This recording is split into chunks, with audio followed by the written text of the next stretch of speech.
What's up, guys? We're live here on YouTube. First time live in a long time, but hey, the playoffs pretty much over. The Super Bowl's coming up, so I decided let's run a live. If you guys are new to the channel, my name's Sean. I'm a full-time clothing eBay reseller, and in today's video, we're going to talk about scalability of eBay. I had a really long comment, very thought-out comment, which I do appreciate those on my YouTube videos. And basically, the viewer was saying, why don't people talk about hiring employees and really trying to automate some of these processes because they think that scalability is important and they don't want to do any type of work as far as labor type work. They want to just kind of manage and have things run on all cylinders. So I totally agree with that. And I was thinking they were kind of like telling me, like, why am I not scaling faster or something? But I have some of those processes in play, and we're going to talk about them today in today's video. And we already got somebody in the chat, man. That's quick. Hello to Mr. Guy Man Jr. So to help me talk about this, I have my closest friend, my strongest reselling ally. It's Brian Roning. He's got a YouTube channel. We're going to bring him in here so he can chat. I'll have him introduce himself. Brian, come on to the stage. Hello, hello. What's up, everybody? Dude, it's been a while since we've done this live. That's awesome. We've talked about it for a while. We've been talking like every day about reselling for like years, and we've always talked about why don't we just throw it up on a live, and we never did, but we're here now. So yeah, a little before I let you introduce yourself, we'll let some people roll in, but I want to say, if you guys go to Brian Roning's channel, you'll see on one of his 2020 streams, or maybe it was a video, like we're both on there because that's when a live stream. Yeah, it was a live stream. Yeah, and it's probably pretty rough. Definitely worse camera gear than the stuff we got going on now. But yeah, that was a long time ago, man, and it kind of brings me back to how far things have come and how kind of smooth they're going right now. So yeah, I remember I think we were talking about trying to list 80 items a week or something like that at that time. 80 items a week? Yeah. Oh, 80 a week. Okay. Yeah. I thought you said a day. Like 80 a week makes sense. Yeah, that's no. Yeah, but yeah, now we're well past that. But yeah, dude. Yeah. It's going to take a minute to let some people roll in just because I haven't gone live in forever. And also I just kind of like set a schedule for 3:30 and then jumped right in. But we already have 11 people. We have a lot of people saying hi. We got Roland Sloan. We got Edward Harita. Go to your YouTube. Yeah, I'm feeling good, man. I'm feeling good. I got my Lipton tea. So we're taking a break from the energy drinks right now. We got the Diet Citrus Green Tea Lipton. These actually have 20 milligrams of caffeine. Pretty good. And I'm loving them so far. I really am. We got a lot of items to pack up here. I am going to ship some items during this live stream. We're going to talk about the main issue is scaling the business. Like, kind of want to figure out from people, where are they at in their reselling business? Because if you think about it, a lot of people that got into reselling got into it from, necessity to kind of make extra money, maybe just like doing it on the side or the weekends, or maybe just after work. Like that money that kind of fills the gaps is how I heard it put whenever I was struggling for money. And I was actually donating plasma before reselling, and I'm done doing that. But I remember talking to people and they were like, yeah, just, you need something to kind of fill in whenever your times are rough. So I wonder how many people are kind of in that same boat. And what about you, Brian? Like, what were your thoughts whenever you started like the reselling game? What were your ambitions? I mean, I think I was similar to you. I just wanted a way to make extra money. I was teaching at the time. I think when I started, I was 3 years into teaching, and I taught for 4 years. And I just needed something to do in the summers that made some extra money. And it definitely was working. At that time, you go to your few thrift stores around your town, you pick up the best items. You're not really pressured to find like a certain amount of items. It's just all you're doing is trying to find the best items, listing them, selling them. And then, of course, things change as you go full time and you try to scale. It gets tougher and tougher. You got to drive further and further out of town. You got to start accepting lower profit items. So it definitely gets pretty crazy. And yeah, I don't know. What would you say that it's much better to, or not, I don't know if better is the right word, but would you say it's much better to like do this part-time, like keep a job and do this for extra cash versus like trying to go full-time? Or what are your thoughts about that, if you can? Yeah. I think it depends on the job. So What I mean by that is if you are working a job, meaning like there's not much advancement and it's just a job, I would definitely try to build this up so that eBay could eventually become your job. But if you have like a career, if you're slated to kind of grow in a company that's either a young company or maybe management of that company is older, and you know you're going to fill those more um, bigger paying roles and higher responsibility, I do think it's good to kind of stay where you're at. But I also think it's really good to do this part time. And we have some people commenting that they're part time as well. We have let's see, Eduardo is saying that he's part time. He's just starting and needs it to work. Yeah, I think I can feel you there. Things have gotten tough. Roland also is part time. Mr. Guy is full time, which we'll have to ask you some questions in a minute here to kind of see how your operation is. And New Frontier saying it's good to see you live. Yeah, it's good to be back. I feel better. I feel better putting the camera on and coming out here on a Saturday. And Roland also said they watch me and Miss Strickland. Is that Rachel Strickland? And I'd rather starve to death before I got back to a 9 to 5. That's how I feel. I'd rather starve to death. Oh man, yeah, that's true. I'll tell you this. I did actually get a job for a little bit. We can get into that if you want. Oh yeah, Brian almost quit. He almost quit reselling to do. Well, you pretty much did. You almost came. I did quit. Yeah, dude. I let my store tank. It like, yeah.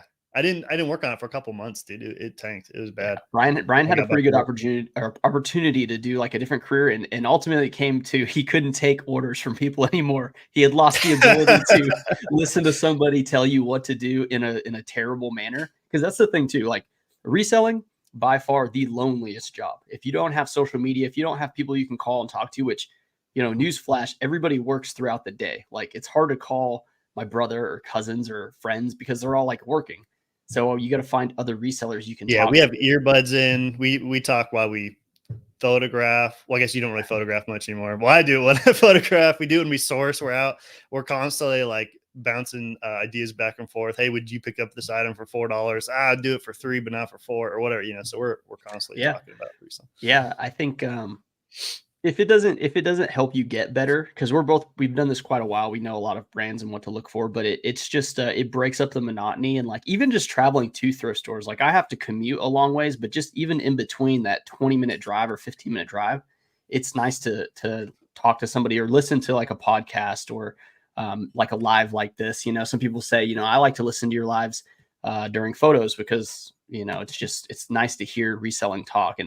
And I'm all that's something no one ever talks about, how much you drive doing this full time. Like a lot of this job is just like driving around. Like you're constantly trying to find items. And like, if you're just going to the stores around your town, picking up a few items, trying to list like, 30 items a week, 20 or 10 items a week or whatever it is. But like, if you're trying to find like 150 items a week, 200 items a week, like you're driving just so many stores, and the stores that you go to are going to get worse and worse. Like, as the day you're gonna have a few honey holes, and then you're gonna try to get those stores where you're walking out with 2-3 items, and then it's like, okay, now next store, and you're just driving around. You're driving around a lot, or you feel the pressure and start picking up worse items, and you're like, what am I even doing here? But before we jump into that, I want to answer Lisa's question here.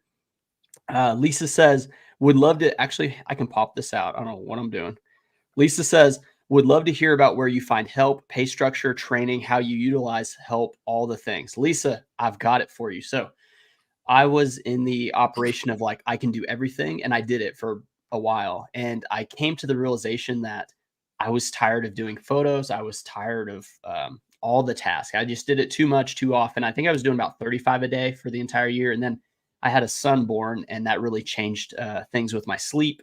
And I started like missing stuff. So here is my, and I gotta credit Daler Fryman's Chris, because he kind of told a way that he hired some people. And the first time I hired somebody, I went the Indeed route. I posted on Indeed. I put, I think $10 to $15 for the price range for photos, because I'm in a small town in Texas, so it's not as competitive, but it's a pretty simple job if you think about it. They're just taking photos, and that's it. So I put that out there, and I think I interviewed 3 people, and I hired a woman. And then after 5 days, I had to fire her or let her go. I couldn't, she didn't need the money. And then she was older than me. So she was probably like 8 years, 10 years my senior. And she really didn't like listen to me, but also I wasn't like the best communicator. I was kind of nervous. I didn't really know how to handle it. And then the next route, I still did Indeed, and I think I interviewed about a dozen or 2 dozen people. And then my son was born, so I didn't hire any of them because it was too difficult once my son was born to be like, okay, I'm going to be here at this time or whatever, because it's very difficult. So then I was like, okay, how do I find somebody? I don't want to go through Indeed. Like, too many people didn't show up for interviews. They didn't even know what the job was really, even though I had YouTube links like showing what the tasks were and things like that. So what I did was I would go to retail stores and I would find somebody in the store who I thought was competent, and I would ask them, "Hey, are you full time here or part time?" And whenever they said anything to the extent of like, "I'm, looking for a few hours," I say, "Well, would you like to come work for me?" Because what you want to do, what Chris Taylor Finance was saying, is you want to find somebody who's already busy.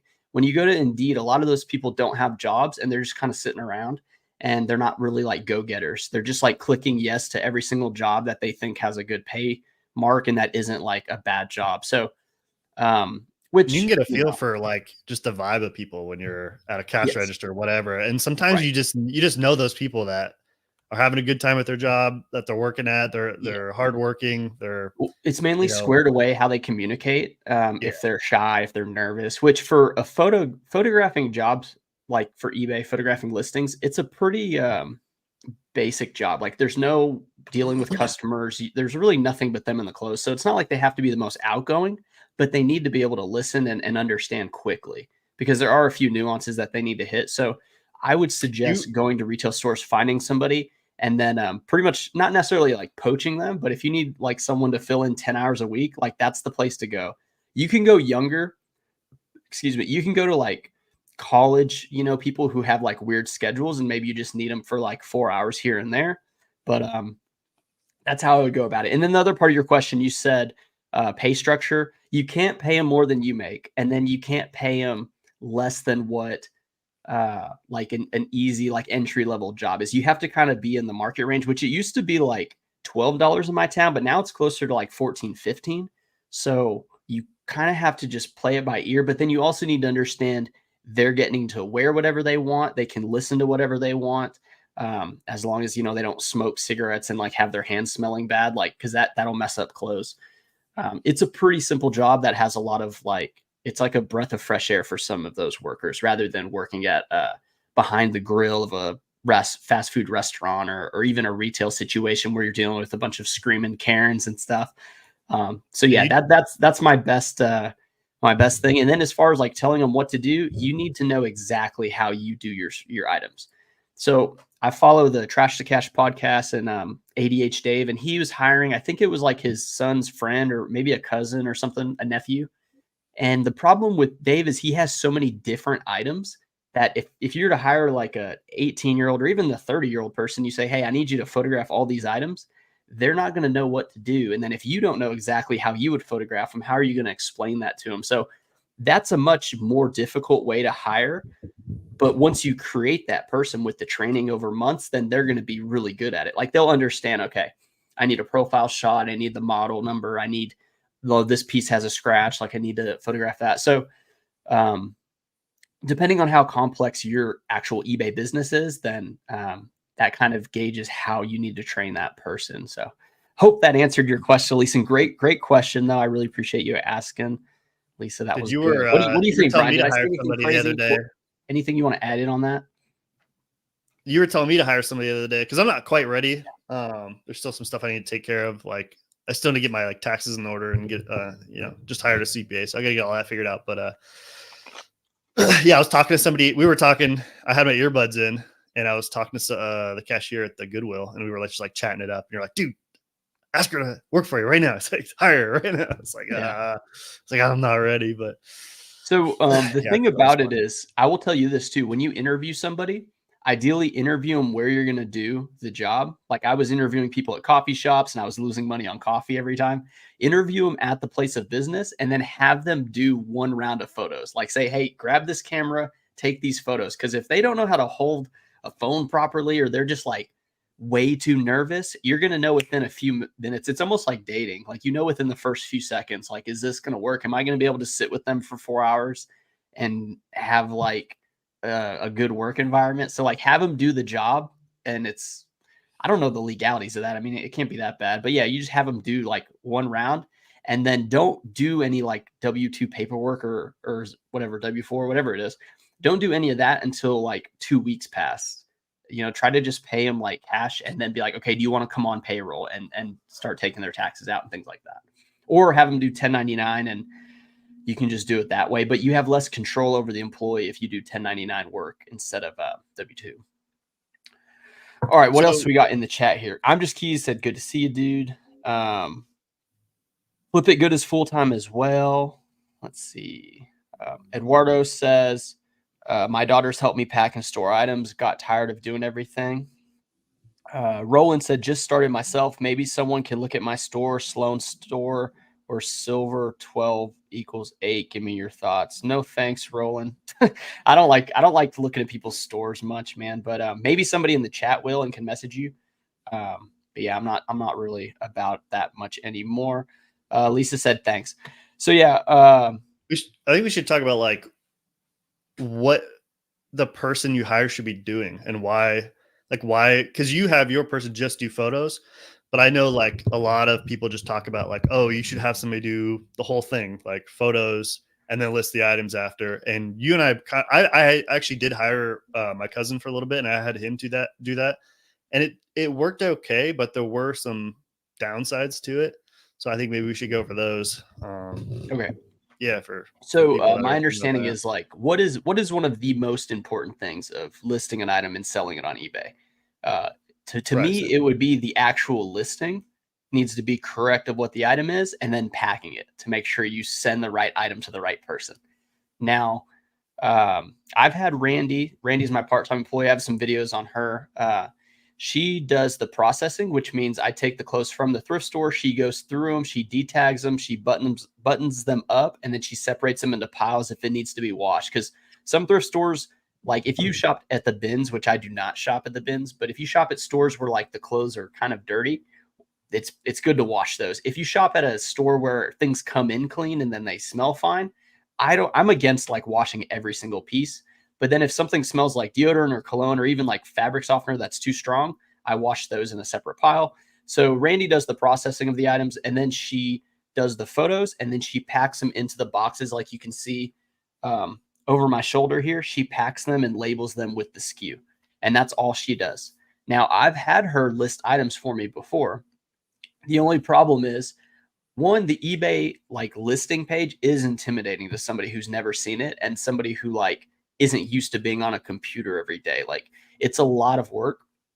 And then also you have to give them a price for that item. So if they're listing, let's say 100 items in a day and they don't know what to price it at, that means you yourself have to click into each one of those and start pricing them after they're done. And by the time you click into it, it takes like 15 to 20 seconds just to generate the listing, like to have it load, you to price it, you to press save.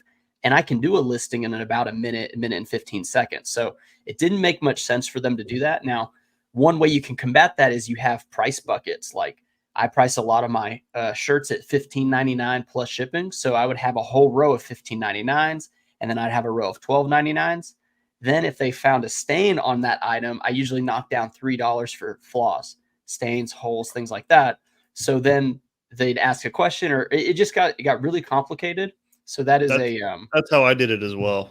And price it kind of was annoying because, okay, it's like you're hiring somebody to take on the things that you're doing, but then you are having to do like more work to put these things in piles. And then that requires like space. So you can put these things in the piles, and it's like, or you just have them do the listing and then you just go through and price everything. But we list so quickly at this point, that's like, it almost seems not worth it. You're like, if I have to go in and look at the listing and reprice it, it's almost like I'd rather just do the listing, honestly, make sure it's correct, and just it doesn't take very long, Yeah, and for me, listing is one of those things I do at night. So between like 9 and 11 at night, that's when I do like my listings and emails and things like that. But I don't know. Once you do close and you're in the one category where you know exactly how the listings are, and maybe you have templates set up, which Brian, I think you use templates. Yeah. And I just sell similar off the items. It goes super fast. So to me, that's fine. I don't mind doing them. And I think that's a very important part of the process. And yeah. So let's see. We got Roland says, I'm retired. I have a lot of time listing and right price. Yeah. And Roland, there's a lot of people that you can kind of just like base your store off of. So, I mean, I don't want to like look at somebody's store just because I would have to charge, and I don't want to charge people for that kind of thing. But basically, you want everything to look kind of uniformed. Even if you're an everything seller, you want the same type of backdrop. You want clean titles. I do case capitalized, meaning the first word of each, the first word or the first letter of each word is capitalized in the title. I think that's very important. Even like kind of like a flow to your titles. You want to have like the brand first, and then like what it is, and things like that. So don't really want to go too far into that. But it's good. Yeah. Retirement income to have this as like a retired person. I think that's a really good strategy. I think it'd be pretty fun too. Queen Boss Lady said, do you says, have a basic spreadsheet for inventory and expenses tracking? So we just use QuickBooks, and we just do the cash method, money in, money out, and everything's filled in automatically. So like if I go to a Goodwill, the first time I create a rule on QuickBooks. Yeah. So every time I go back to that Goodwill, it just automatically tracks it as a business expense. And we have that set up for all of our routes. Yep. You only have to do it once, doesn't take very long. And then after that, everything's good to go. And then anytime you might have to fill in every once in a while. If you go to like Costco, I'll buy like a new rack or something. And maybe I don't have Costco as a rule. I might have to go in QuickBooks and change it. But for the most part, everything's like automated at this point in terms of taxes on QuickBooks. I think it's like $27 a month or something. Yeah, I used to use the GoDaddy because it was like $10 a month, and then they got rid of it for that that kind of tracking. So then I went with QuickBooks mainly because I tried the other ones. I tried some of the free ones out there, and the problem with that is it's harder to set up the paths. QuickBooks is a giant when it comes to bookkeeping, and then if you hire a CPA, like Brian and I have the same CPA, and they already are experts at QuickBooks. So if you try to have them do some other type of software, they're not going to know how to do it, and they may not do it at all. They may be like, well, we only deal with QuickBooks, or they may say like, well, you need to provide all the data for us, which if you have a CPA, you still, depending on how much you want them to do, you still have to provide them like, how many miles did you drive? Like how many things you want to expense for your business, because they're not like a business manager. They're just an accountant. And that's something I didn't really understand. But then what also is beneficial though, that I didn't understand either, was they are experts at QuickBooks. You don't have to struggle when you ask them certain questions, because they are. The hard part is you don't know how much they know, and they're not going to try to do everything for you unless you ask, because they have tons of clients and they don't want, like I said, they don't want to run your business. They just are there to do the accounting. So I would definitely suggest getting somebody. And I think it's somewhere between, I think $450 and like $700 a year for that. And they do my wife's taxes. They do an S corporation filing, which requires certain paperwork. And then they do payroll for me and my employee, because I am an employee of my own company. So there's a couple other fees that I have, but yeah, you're probably looking at like 500, and they'll definitely save that for you with expenses and stuff. So that's how I do it, Queen Boss Lady. And I think everyone should do that. Even if like you don't do much, you'll learn like the value of what you'll learn from them with the $500 or however much you pay. It's well worth it. Yeah. Lisa says here, myself, I want to start with a photographer. Yeah, I think that's the easiest thing to outsource. I mean, you could probably even get like a high school person to take photos. Thomas Taylor says, wash everything unless you always check the pits of every shirt. Yeah, I mean, under the bright lights, it's pretty easy to see. Yeah, well, washing everything, technically on eBay's terms of service, you have to wash everything, but their terms of service also says you cannot sell anything with a stain on it. And there's tons of items sold with a stain. So I think it's more of like, just don't send out dirty stuff and you should be fine. How many days have you went without selling an item? I think it's been years. I mean, I don't know. I don't think I've ever. I don't think I've had a 0 sale day ever. Maybe the first like 2 months I may have had a 0 day, but no, not in a long time, man. Yeah, I mean, it happens a lot when you get first get started, but once you get things rolling with a lot of I can tell you this, when I first started, one of the things I was really like doing was checking the views on the item. I'd be like, oh, how many people viewed this item? Like, none of that stuff matters. Ideally, nobody views it and they just buy it. That'd be actually the thing. The smiley thrifter says, hi, hi, hi. Great little picture there with the little graphic. Roland says, thank you. It is fun. I agree. Queen Lady has a question for Brian. Can you tell us more about the templates? Yeah, so there's pretty much two ways of listing quickly. Basically the way Sean does it and the way I do it. I haven't seen anybody else do it any really differently. So Sean does it in a way where basically you just you go to a listing in your store. If I want to list a Tommy Bahama shirt, I just type in Tommy Bahama, in my store, and then you create a listing off that. What I do is you can make templates. And so my template will be, let's say I have one for everything. So long sleeve button up shirt, short sleeve button up shirt, t-shirt, activewear shorts, regular shorts. I don't have one for dress shirts. I just list everything as casual, but long sleeve button ups, but whatever, pants, jeans, I have a template for everything. And so I just click the template. I type in the item. I actually use, this is a little more complicated, but I use TextBlaze, which is basically like automatic typing for my titles. So like I'll type in Tommy Bahama, but then I'll double tap B and it will auto populate button up shirt. And then I'll double tap like M and it will populate medium. And then I'll type out the keywords. So that's kind of how I like write titles quickly. And then I pretty much just click the button where it checks all the boxes. So like whatever I type out, it's black, it has embroidery on it, whatever. I type in all those things and then it, pulls it up in the description. How like you click the little boxes, they'll all be there. So I just check one box and it auto populates all the boxes. And then pretty much I just scroll down. Like I already have the description already typed in because it's in the template that I made. And so I pretty much just type out the title, check the box that fills out the item specifics, and then I pretty much put in the price and click enter. So where do you find the template? Like, how do you make a template on eBay? Like, where is that? I haven't done it in a while.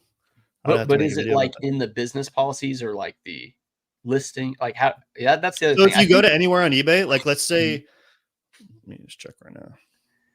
Because that's the other thing for me. I think it's under like. So I go to my listings. I click listings. I go to my store listings, and at the bottom left under settings, it says listing templates. Okay. And just click on that. Yeah. Yeah, I see.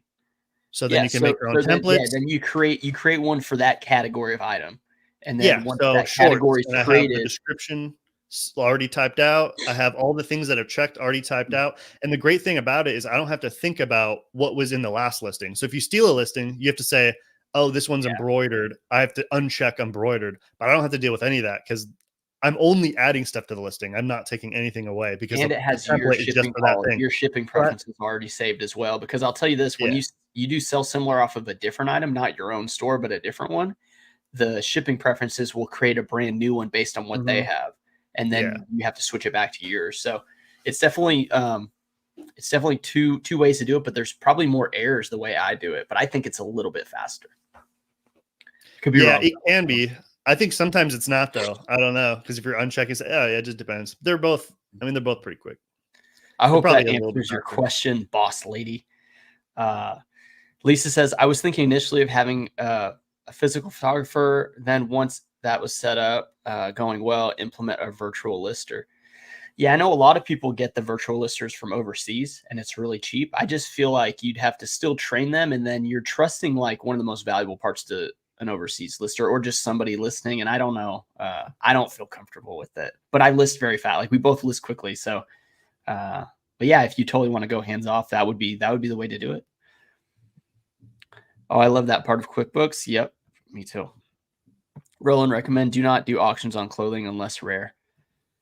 Yeah, I think auctions are kind of like in the past with Whatnot and the live selling. I think auctions just are too slow for a lot of people. Pamela and Roland talking. Looks like everything you've listed is auctions. Okay, Pamela's looking at Roland's store. Okay, little help there. I told you, dude. People love to help, man. Just not not everyone can, but you use templates as well, Mr. Guy. What kind of store do you have, Mr. Guy? Templates save so much time, Pamela says. I have specific shipping options, so I don't want anyone else dirty, filthy, trash shipping options on my listing. I agree. Exactly. If you guys haven't seen, like every time you've done a listing, if you go to your shipping policy, every time you've clicked a listing from somebody else and like either drafted or actually listed it, you're going to have like hundreds of different listings shipping preferences that you have to delete off of that page. So like that's a surprise if you've never gone there, which it's crazy because eBay is such a big site. Like there's a lot of things to click into, and then you'll come across something like that and you're just like, what is all this? And then you have to clean it up if you're OCD. I like still haven't deleted all my shipping policies. I have like 30, and I only use like 3, but well, and then it's a, like they're still on that listing. Sometimes they're still on the listing, sometimes they're not. So then you'd have to like wait till that listing doesn't have an offer or something. It's because you can't edit it. So yeah, it's a whole thing. Let's see. Roland says, I'm a poor man, can't afford to hire anybody. Yeah, that sucks. And then that's Mr. where I'm Guy at. said, I sell everything but my soul, brother. Hey. Okay. First off, I want to say I usually pack items. I pack them with Jiaropack, 10% off. Use the code Taylor10. And I'm not going to pack items today. I have them ready to, but I feel like it's a little too distracting to do right now because there's so many juicy things to talk about. And Brian and I haven't been live in like 3 years, 4 years. So we're going to talk about that. But Jiaropack, I got to mention them. So go ahead, buy the bags. Helps you out, helps me out. I got the Jiaropacks. Dude, they are like they're one of the best companies I've ever like been a part of. I don't know. Yeah. It throwing away when you peel off the little thing and you gotta like put it in the trash. It doesn't like stick to my fingers as much. It's great. Some of them do. Now I don't know if you guys know Mike from K&M Resell, but he's a friend of mine, and he bought the white ones. And I told everyone the white ones, the cellophane or whatever you want to call it, the piece of plastic that holds the adhesive, it is much thinner. So it'll like wrap around your hand and it's much harder to get off. So he bought like 4,000 or 5,000 of the ones that aren't good. But if you buy the colored ones, they're a little bit thicker for some reason. I don't know if it's just however they ran it or whatever. It's a different piece. So sorry, Mike, if you watch this later. He always like complains about them, but I'm telling you, they're good bags. And the colored ones, I don't know why. I put shorts out right on TikTok, and some people are like, from the post office, they're like, oh, we don't pay attention to the colored bags. And I'm like, dude, if I drop off 50 bags that are royal blue color, like you're going to notice them and when everyone else has white. So my employees, they talk about like, yeah, dude, we know they're your bags, but I'm a pretty big shipper. Like I've spent probably 50, I think it was 45,000 on shipping labels last year. So, and this year with the shipping increase, it'll probably be like 60,000, I can imagine. Yeah, Mike jumped right in. He says the white ones suck. I feel like you got a bad batch, my dude.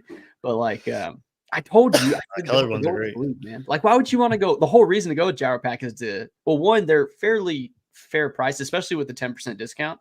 But they got the colors, man. They got like 16 different colors.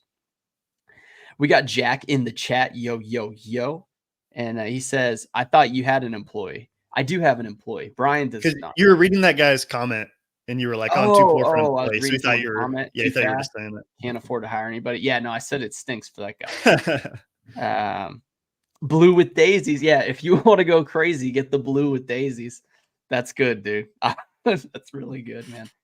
What's the title of this video? The title is something about scaling. I did it real quick. I didn't spend much time on it. I really like the blue bags, but the smaller 6x9s only come in white and they are not as thick. I had to order 1,000. Yikes. What do you sell? What are you selling for 6x9? Are you a coin seller? Are you selling something small? Yeah. Anyway. What's it about scaling? Should we talk about our thoughts on scalability? Okay, yeah. Let's lay it out. You got something on your mind? Because I got a few things. I don't know. We've talked about it quite a bit. We've talked about it over the years as we've progressed and grown, but I should talk. I think Chris said one time, he was talking about like how one of the best models is like just the thrift model. Pick as many, the best items you possibly can, come home, list them, and like that's the best model. Like, and I kind of agree with that, as I've grown. It's like the 30 a day, the solo guy, 30 a day, do everything from your house. Yeah, or just like a little team, kind of like like Rally Roots have like they're like one employee or they had two. Like I think like a small team can work too. Well, they have two. They have two. They have another guy. They have a guy and they have that Callie, I think. Okay. Yeah, I think they may even have two guys that work there. I think. I don't know. I don't watch their stuff much. But yeah, well, okay, so you're gonna get capped out at some point. hand picking everything yourself. It's going to get tougher and tougher. It depends on where you live. If you live in a bigger city, obviously you're going to be able to find more items. You're going to have more stores to go to. I live in like a pretty medium-sized city, so it's not bad, but like it does cap me out at some point unless I want to go to a bigger city and scale that way and source that way. But once you get to a certain point by yourself, hand picking everything, it's like you're going to need to get bulk items, either get like pallets, or you're going to need to find someone to source for you. And that's really difficult because like you were talking about earlier in the video, in the beginning of this video, we were talking about, I lost my train of thought. Yeah. You're talking about, you talked about a lot, but let's just go with the two top sellers that we've seen on eBay, in my opinion, is Tekken Sports #1. And he talked about the 250 items a day. He was doing it by himself, working, 14, 18 hours sometimes a day, it seemed like. His thrift route was like 40, 50 item or 40, 50 stores. Sorry, I kind of came back. So like, it's hard to replace like tech in that business. We were talking about like automating everything. And it's like, it's not like other businesses where you can like, let's say you need to hire a doctor. Like they went to school for that. You can just like go on Indeed or something. Like you can just hire a doctor. And like, sure, there's gonna be better ones than others, or some are gonna have more experience. But at the end of the day, you can hire that position out. But like with this, the picking aspect, there's so much data involved, like learning what sells and what doesn't, and for how much, that like it's really difficult to hire that out. And so this idea that you're just gonna like I remember I was talking to a reseller a year back, and he's like, "Oh yeah, I really need someone to like help pick for me. Like, could you, like, do you like this business, or like, do you just want to like pick for me and not do the business?" I'm like, dude, I'm looking for somebody too. Like, that's like the hardest part. It's like finding somebody that's good at that, that's like willing to like not do the business and just pick for you. It's so difficult. Yeah. Because once you learn how to do it, you're actually good at it. Like the people who aren't good at it, they get out of it because they're not making enough money. The people who are good at it stay, and it's like they don't want to pick for you. They want to pick for themselves, So it's very difficult to hire that part out, which is the and think about it. Say you're like, here's my credit card. There's $100. Go to the thrift store, find items, or $1,000, and then they see like a Filson shirt, and they know it's a $100, $50 to $100 item. Are they going to give that to you for, they pay $4 and you're giving them $6, like $2 an item? Are they going to do that? Like, no, like probably not. And then the whole thing of like buying bulk. I mean, I've been down this route a couple of times. I've bought bulk deals from people who reached out to me that were rag. They picked the rag stores and they sold things at $3 a piece, which you think is fine. And then it's like a Ralph Lauren short sleeve polo that's brown that looks like it's been washed 150 times and it's like faded as all and you get have out. to spend more time. It's like, okay, now you have more items. So you buy your time back because you're not handpicking all the items, but now you have to still sort through the items. And now you have an excess of items that you have to get rid of. What are you going to do with those?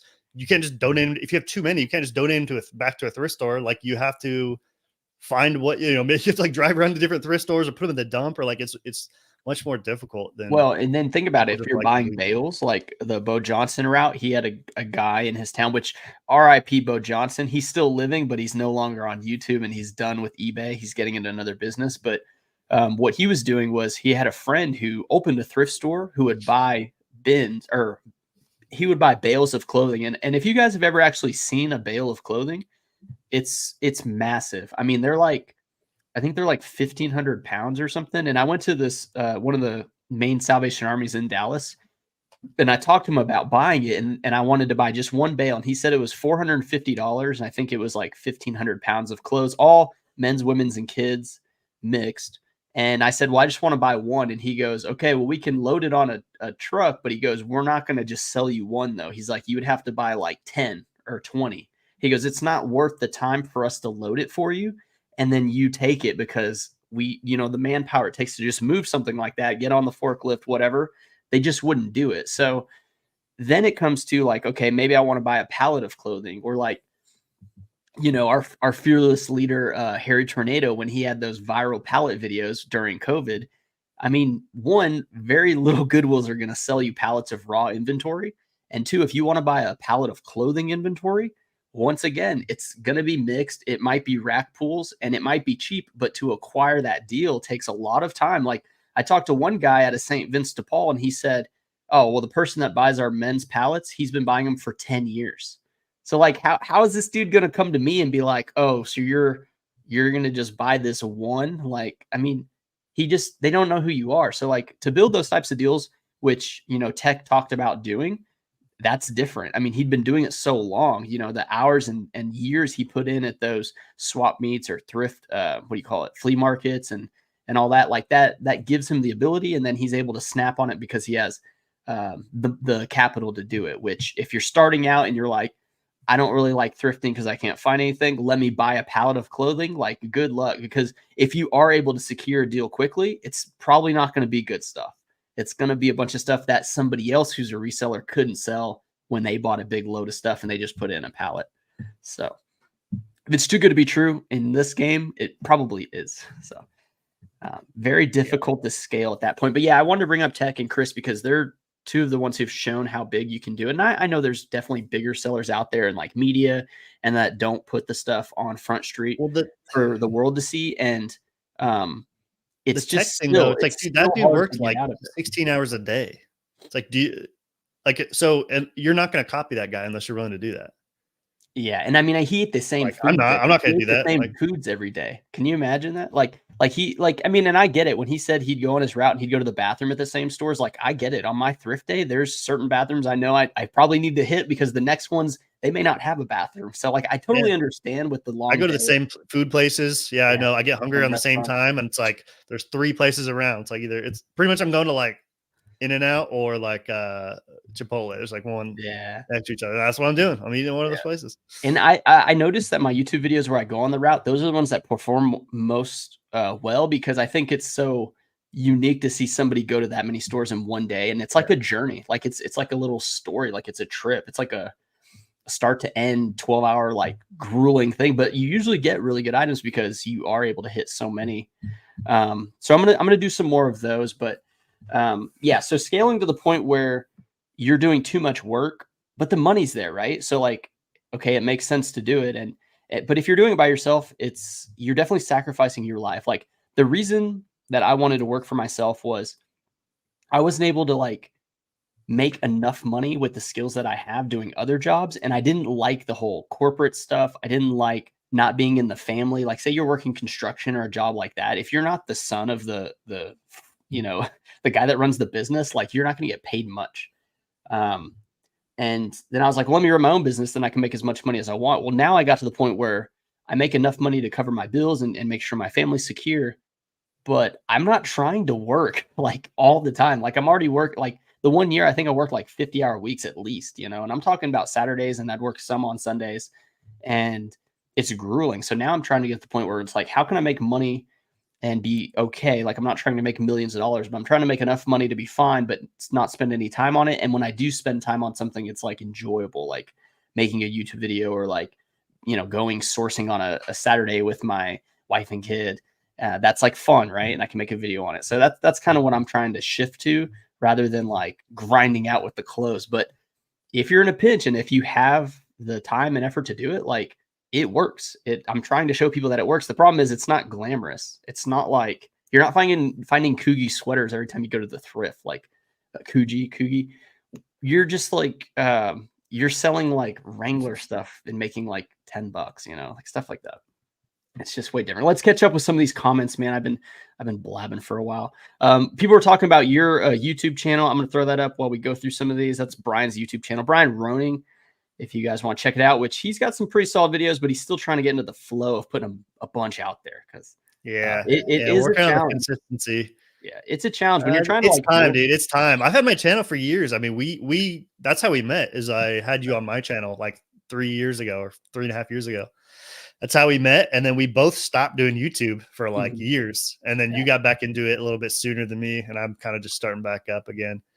We were just focusing on reselling, man. I guess that's what it was. Well, I had to pay the bills and YouTube is challenging. It is very challenging. One, to put yourself out there, but two, to do it well and eloquently. And now you see so many YouTubers out there, and I don't know, the whole thing changes. And the thing is, people catch up. Like reselling and stuff, like it's changed so much. What are you laughing at? You see a comment? Bro, I swear you can't. You can't be a clothing reseller. You're saying Coogie wrong. I grew up in the South, dude, not the Northeast. Like we didn't get the right education sometimes, Like people are like, "What's Texas history?" I'm like, dude, that was like a core class for for my childhood. But yeah, no, I do mispronounce things all the time. All right, I want to make sure I get this. Um, I've always just sold media, no returns, and started getting clothing, but I feel with sizing concerns, you have to offer returns, and I offer no returns. Do you feel I can still get sales? Yeah, Jose, you will get sales, but not as much. And if you sell clothing, you will absolutely get returns. I get them all the time, but I sell But a not as lot. much as other categories. I think electronics is way worse because those returns come with anger and hate. Yeah. Clothing's just kind of like, When we were I'm used everything to it. sellers, man, you get so many returns. That's something everything resellers do not talk about, man. Oh yeah, no, they act like You it's get a no big lot deal, of dude. If I returns. got like $200 returns and stuff, I used to get them. They'd give me like anxiety and like pits in my stomach because I needed that money, like every bit of money I needed when I first started. Like I was like, dude, I've already reinvested that money. I can't be taking these hits. And now if I get a $30 shirt return, I can just relist it and It's it's whatever. fine. And a lot of people don't even return it. Like they'll click return, but they don't even actually send it back. Yeah. Like, whatever, $25 item, not a big deal. They just end up not Sometimes I'm returning. just like, dude, just donate it. Like I don't need it back. Or they find a hole or a stain that I missed, which happens. But yeah, Pamela just subscribed, Brian. Hopefully you get some subs from this. We don't have many people. We have Awesome. 44 Thanks. people in the Appreciate it. chat though, which is pretty good. And we have 15 likes, which is pretty good too. So Oh yeah, I gotta like it. you didn't even I I didn't didn't do that like yet. it I'm either. so bad at that. Dude, Yeah. when people say like please like and subscribe, I actually am like, oh yeah, I gotta do that. Like Please I like and subscribe. don't do it. I don't say it a lot. I Um, figure because here's the problem. You'll see most YouTube videos, they'll say, please like and subscribe within the first minute of the video. I'm like, dude, I don't even know what this video is. Like, I may not like and I may not subscribe. So I like kind of leave it at the end and I put the little pop-up, but I'm not going for like the most subs on YouTube. I just want to put stuff out there that's like decent. Like I like it just to be good, you know. Okay. We got Roland says, okay. I don't understand fixed or auctions in the listings. I watch a lot of YouTube, but still don't understand. I do buy it now with best offer, still learning. That's the way to do it. Buy it now, best offer. Buy it now would be considered like a fixed listing. An auction is more volatile because, you know, the whole reserve and like you got to wait. But yeah, buy it now, best offer. And I would match the market or undercut the market. Bama Jaybird Resell says, what's up, guys? My first time making your live stream. Well, good, man. Happy to have you in. I like your little cartoon bird up there. Jaybird. I almost thought it was J-Rod. J-Rod, if you're out there. I was thinking about you just then. But dude, can yeah, we so I oh used to sorry, go you got live a real comments or quick, no? Brian. I gotta Yeah, say, yeah. I apologize for everyone who was watching my live streams. I counted them up. I think I did 60 something lives last year, and I didn't do any this year. I was really getting burnt out. I'm a huge football fan. Chicago Bears are my team. We got the #1 pick in the draft. If you guys are in Detroit, Michigan, I'm gonna be going to the NFL draft this year. And there's actually a YouTube channel which they might invite me on. It's TTNL, The Tape Never Lies. It's a pretty big YouTube channel, and they'll probably have like 1,000 people live, but I may be on their live stream if I'm in Detroit, Michigan for the live. So that's going to be in April. But yeah, I just want to say I apologize for not keeping up with it. Now, when football season passes, I'm going to try to get back on schedule, possibly Sunday afternoons. That's when I like to do my shipping. We'll probably get back into it. But yeah, I got burnt out, guys. I apologize, man. Go ahead, Brian. I didn't mean to cut you off. No, I was wondering if we should talk about like specific people and like because there's been some people that have gotten out of the game recently. I know you mentioned like we were talking about Bo. Bo 'Cause we Johnson. know you RIP, know him Bo. personally, but and I've talked to him a little bit like online, but there's been some other people that have gotten out of the game, and I wonder if you know about like their thoughts. I'm trying to And think it of some. could, what's their name? Lot of Josh. RIP. Lot of Josh. No, the couple was the really tall guy. What's his Oh, name? Adian, the hustle, not the hustle couple. Hustle and Russell Hooks. Hooks. Yeah, they stopped recently, right? I wonder, yeah, what they thought about scaling because they had like a whole warehouse and everything. And that's the thing too. You Yeah, don't think about space. is like I like I've thought about this a lot because we were talking about like getting pallets and doing that whole thing, and it's like, dude, the fact that I can have this out of my garage is amazing. Like I have no overhead at all, and I don't even have an employee yet, but so I've got zero like expenses. It's just like buying the items. That's it. And when you're starting, you got to buy racks and boxes and stuff. And now it's like, I'm not buying anything, man. Everything's just profit. And it's Yeah, like, once you make that next step, it's like, it gets tough when you have that. I mean, you had not a warehouse, but a little place for a while. Yeah, I Uh, still do, still paying on it. So I'm gonna yeah, try to get out of it after February. But I had like an office that somebody could go do photos at, but then I was trying to like market and go to downtown events because it's right on that street and I could just put an open sign. And problem is like getting people to come in and it wasn't like a storefront, it was more like an office with an exterior door, but it was on the ground floor and it just didn't really work out. It was a really old building from the 50s and the heat and AC was always messing up and it was causing a lot of problems. So I'm getting out of there now. RIP to the store, man. But yeah, you want costs to be low. As far as the hustle and hooks, what I can tell you from there, because I kind of followed whenever I think they went in Daily Refinement's group possibly, and then they were really wanting like extra help. He pretty much showed them his method and they tried to copy it. The problem is they were building these racks that were like 20 feet tall. And I know Adine, the guy, he's like 7 foot tall, but like these racks were so massive. And it was like they were custom building shelves to save money, which, you still got to build them, so that takes time.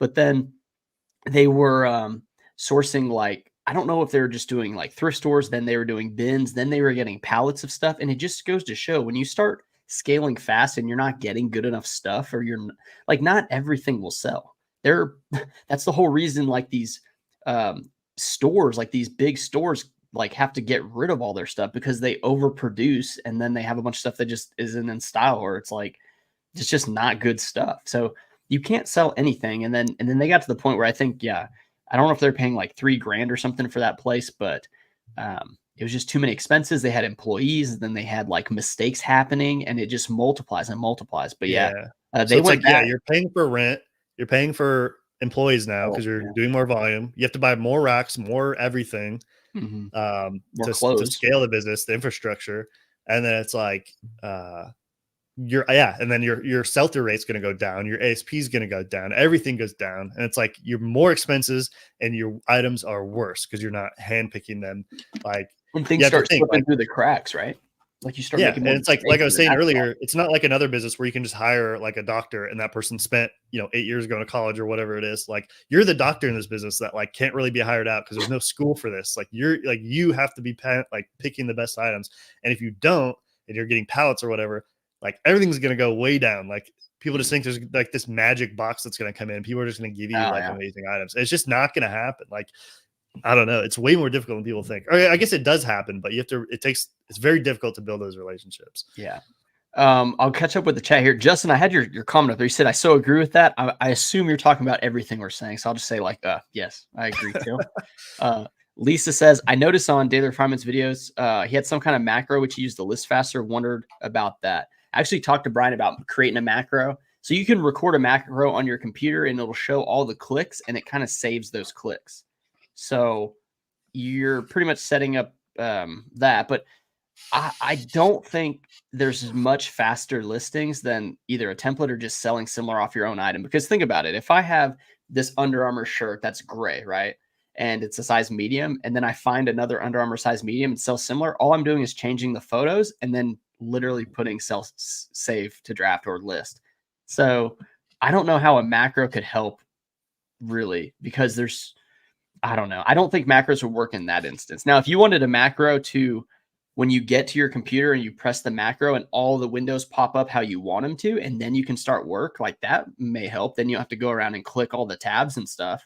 You can set up a macro for that, but not really sure what video he was. I actually stopped watching Chris a while ago just because I'm just doing more work and not consuming as much content. But I liked his other stuff. I liked when he was really trying to figure it out.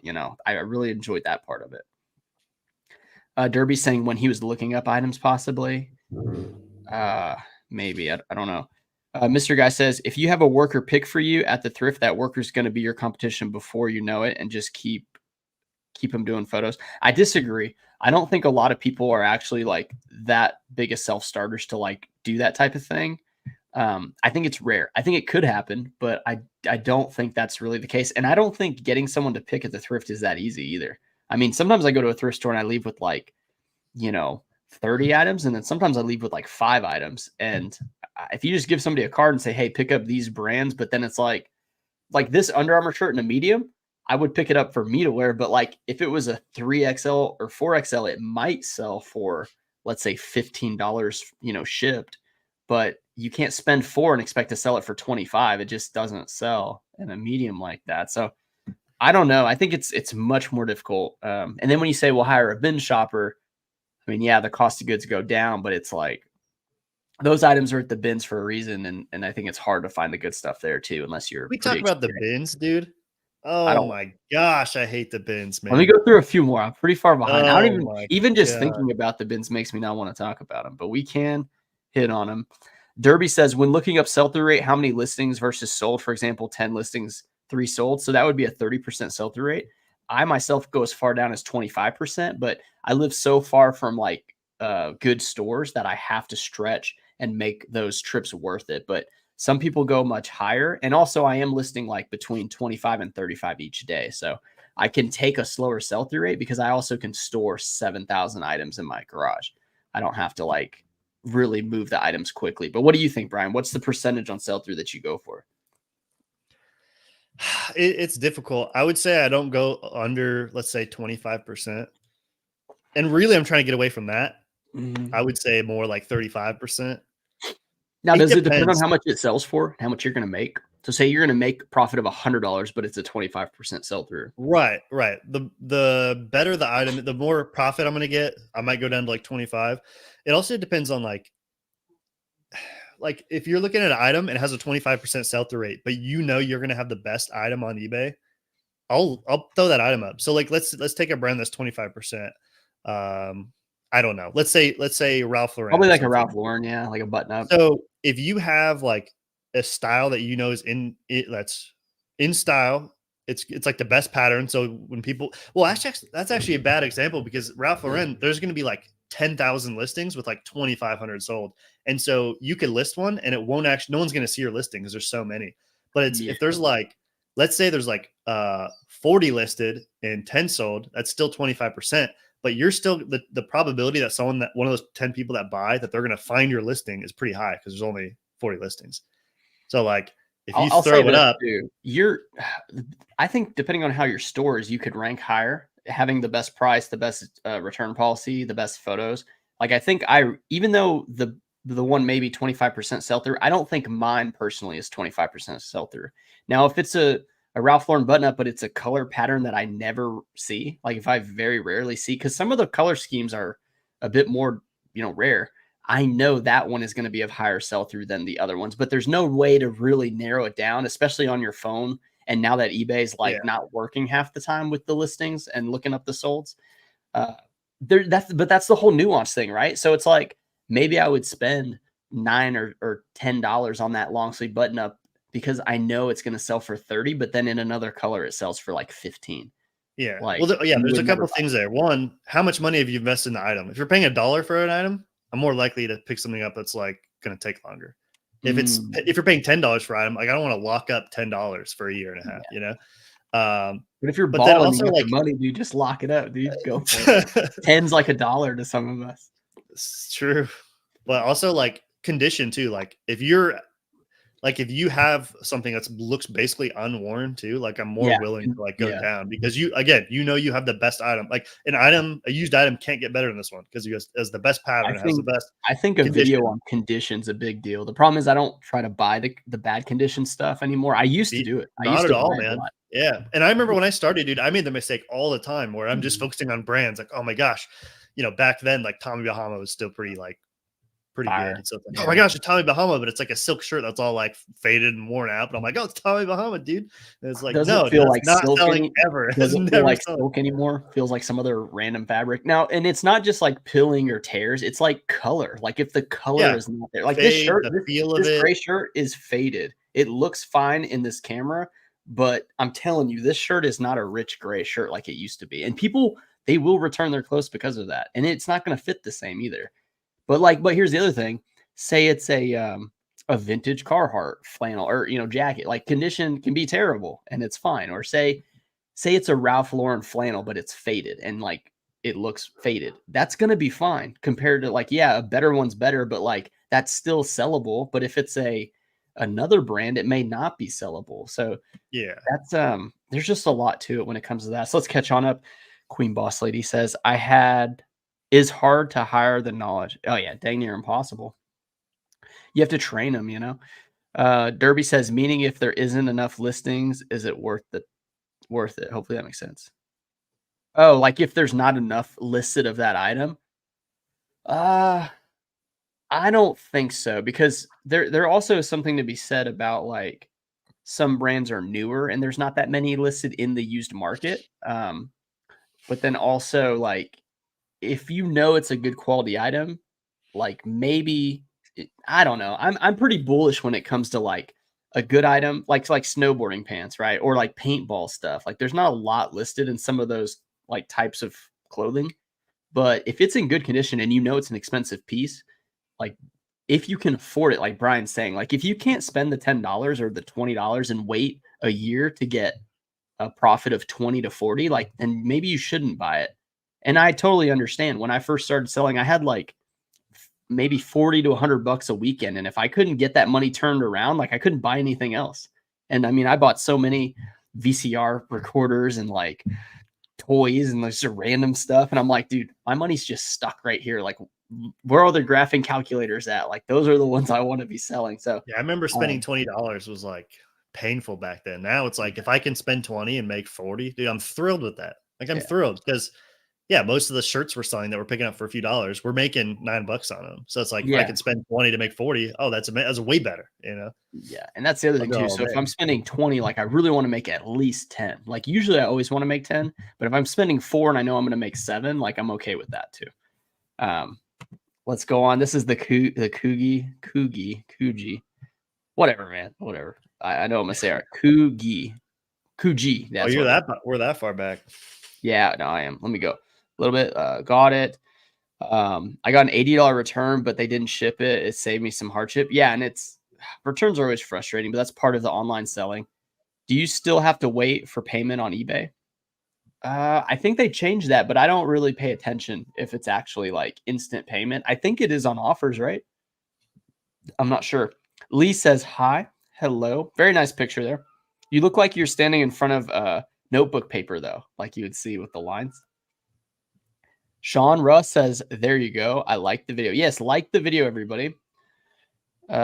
Lisa says, trader, how about those Cowboys? Lisa, you are a few comments away from being blocked. Yes, that happened to a lot of Josh. Yeah, a lot of Josh. Super skilled. He just, I don't know, man. He fell into the YouTube trap of like thrifting just for the video and then not like doing well in his reselling business. PK Zink says, yo, what's up, man? Happy to see you.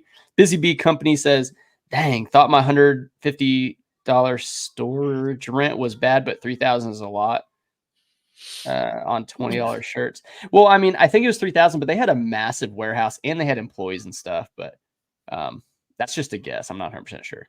Mr. Guy says, stay in your basement and your garage as long as possible. The less expenses, the better for reselling. Agree. Alex Trevino, what's up, man? Happy to have you in. Yep. Lisa says, there are people now just picking for resellers. Yeah, no, that's true. I mean, and it's hard to go wrong if a new rack rolls out and you say, hey, if a new rack rolls out, grab all 10 shirts that are good brands and then send me the photos or something and like let me know. And then you just screen share or video chat with them and they say, okay, those are good. Because I'm telling you, sometimes nowadays I see people just hanging out waiting for the racks to come out. They're either sitting on like the furniture or they're just like, that's Brian. Yeah. I mean, I've seen people there for like, I go there in the morning and then I went back and they were still there like later in the night. It's crazy. No, I rotate to stores, but if I'm at a store and I know the way they operate, they roll out a rack and I know that the way they do it is they're going to quickly put it away and get to the next rack. I just stay every rack. It's like, why do I need to go to a new store? They're rolling out new stuff. There's no point. But some don't operate that way. Some, they roll out all the racks at once and then I just look at them and go, or sometimes they roll out one and they let it sit there for a while. They don't put it away for like a half hour and then put another one. So do they let you grab the rack right away? Or do you have to wait till they're like gone? Or do you have to wait till they put it on the rack? I wait till they roll it out and they put it like in the middle. And then once they're done with it, like I look through. What do you mean done with it? Like they just let go of it? Like they're not taking the... Yeah, like they might take a few items and put them away, and then while they're putting them away, I go through the whole rack. A lot of the ones that I've noticed, especially like the Goodwills, they don't want you to touch it in my area. Some of them, they don't let you touch it at all. And then other ones, and man, I seen one in my local Goodwill. This guy had his arm around the girl that was rolling it out. And then he's like talking and looking while he's like talking with her. And then it's just crazy. Like some of them get attacked. The other ones, they'll rack it themselves, but then as soon as they leave, sometimes I'll go and look through before they come back. And then others, they have it on like a buggy, and they'll have like the Salvation Armies have it on a buggy, and they go out and they put it. And of course, they don't bunch them in one spot; they put them by color. So that's the worst. I just wonder, but yeah, I remember Thrift Alive, which he's in Mexico right now, I guess. He talked about crackheads in the thrift store, like, and he talked about using his cart to like block off people when a rat came or something. It was so funny to watch him talk about like the thrift store being a war zone with the new racks, because it absolutely is nowadays. Dude, that's one thing I wish I do have a GoPro, but it's like an old one. But if I had a new one, dude, there's so many like interactions you have, and when you go to like 17 stores a day, like, Yeah, dude, that there's I don't know, there's just so many crazy interactions. I had this wild. story. Like, I can't remember how the joke went because I like made the joke, but it was a true story. It was like I was at a Salvation Army, and there was like a Muslim, a Christian, and like another race, and they started talking, and I was like, why didn't I record this? But it got pretty intense. Mr. Guy's looking for a bins plug.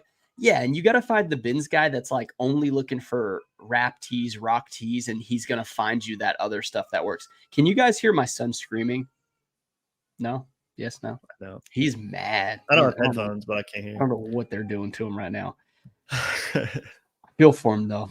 Sometimes I go in there and I'm like, why is he screaming? Like, what's that? I like grab him. I'm like, what are they doing to you? I have a 14-month-old son, so so he's hold on. I want to biggest talk about the bins, man. I'm curious, anybody watching, how you got if you source the bins and your thoughts about them, because ours are like literally, like I watched like a video of like Harry Tornado, and like he's just like prancing around the bins. He's like opening up bags. There's like unsorted clothes. I'm like, what? Like, dude, if there's unsorted clothes in our bins, there's literally everyone shoulder to shoulder, like just throwing, like tossing clothes. And then there's like a second row of people with their hands like going through, like grabbing stuff, literally grabbing stuff with like handfuls of stuff, throwing it on the floor, and and then sorting through it on the floor. The people literally have to like that work there are like, you please need to don't throw it on the record floor, that. guys. Like, because they're literally grabbing from the back Yeah. and throwing the floor. It's wild, dude. I hate it so much. You need to record that, dude. You need to record it, and then you need to act like you're on the ground, like hurt, like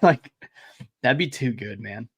But yeah, the bins, I don't better. know. I think it's better now, but it like kind of goes through waves. It depends on like who works there and what their policies are. But there's been times where it's really bad. It's like, I feel like I'm not big enough and don't have any like tattoos or like enough scars to go. You know, I feel like it's a very aggressive, like it's a mosh pit type environment. I'm not a mosh pit kind of guy. Busy Bee Company says if it's a big return, I'd take a 10%. I've sold items at the return rate that are at least 500%. It's a big return. I'd take a 10%. I'm not sure what you mean by that. I'd take a 10%. Like try to like partial refund them or something. Not really sure. I just tell them to send it back.